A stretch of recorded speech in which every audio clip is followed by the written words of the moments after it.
Ito na nga, na-release na ang spoiler link chapter for 263 ng Jujutsu Kaisen. To give you a highlight for this video, magagawa ba ni Yuta ma-release ang Hollow Purple attack kay Sukuna?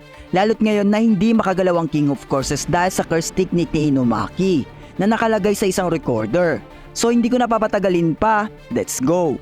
Nag-umpisa nga spoiler link kung saan ay nasira ang mga domain nila Yuta at Sukuna. Kung inyo mapapansin nga ay nagkaroon ng malaking pagsabog, so definitely naging successful yung pag-release ni Yuta ng Hollow Purple. But suddenly ay parang hindi napuruan ng King of Courses. So possible na nagawa ni Sukuna ng paraan ito at makaiwas sa powerful attack na gagawin ni Yuta. Then to the rescue naman sa scene na ito ang ating bidat na si Yuji Itadori kasama ang kanyang best buddy na si Aoi Todo. Winika nga ni Todo kay Yuta na i-spam nga lang daw nito ang kanyang Hollow Purple attack sa King of Courses. Then kung in case napapatama na ito kay Sukuna ay gagamitin naman niya ang kanyang Rebuki-Wugi para makatakas dito, para hindi sila madamay. Bali yung iniisip nga ni Aoi Todo na sila ang bahala ni Yuji sa close combat against Sukuna. Then magmimistulang support si Yuta to release his curse technique Purple sa King of Courses. Hindi na nga need ni Yuta mag-alala kung madadamay ba sila Yuji at Todo dahil may curse technique naman si Todo na Rebuki-Wugi na kaya mag-disappear anumang oras.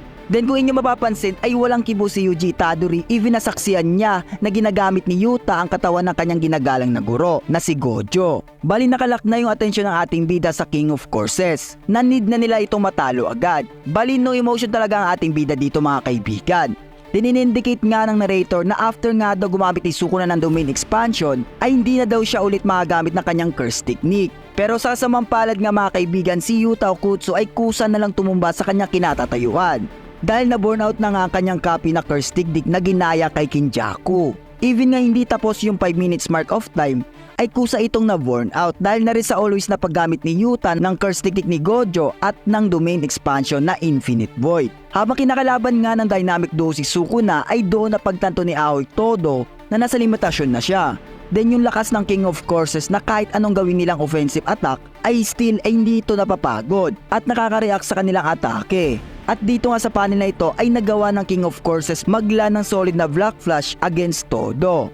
Pero napansin naman ni Sukuna na kusang lumitaw si Yuji Itadori sa kanyang likuran at mag-a-attempt ng pagsuntok. Pasalamat nga tayo sa best buddy ni Yuji Itadori na si Aoi Todo ay nakapunta agad ito sa blind spot ng King of Courses at naging successful yung pagsuntok ni Yuji sa mukha ni Sukuna. Napatitig nga ng masama ang King of Courses kay Aoi Todo sa kadahilanang na-outguard siya dahil sa pag-activate ni Todo ng Rebuki-Wugi sa tulong ng Vibra Slap. Nagpasalamat nga si Todo kay Yuta Okkotsu dahil kung hindi nga daw dahil kay Yuta na nag-apply ng barrier ay hindi daw magsishine ng ganito ang kanyang curse technique. At sa sumunod na panel as you can see ay para pinaglaruan ni Yuji Itadori ang senses ng King of Courses sa paglitaw nito sa iba't ibang mga lokasyon. Nahawakan nga ng ating bida ang katawan ni Sukuna at dito magugulat kayo mga kaibigan dahil nagawa ni Yuji Itadori magamit ang dismantle perfectly against Sukuna. But suddenly ay hindi lang yung soul ni Sukuna yung naapektuhan mga kaibigan, pati rin ang soul ni Megumi na nasa katawan ni Sukuna. Napagtantungan ni Sukuna kung magpapatuloy nga daw ito ay pwede siyang matalo ni Yuji Itadori. Kahit nakaisip ang King of Courses na iluwa ang kanyang mga daliri na kinonsume at kainin ito ulit.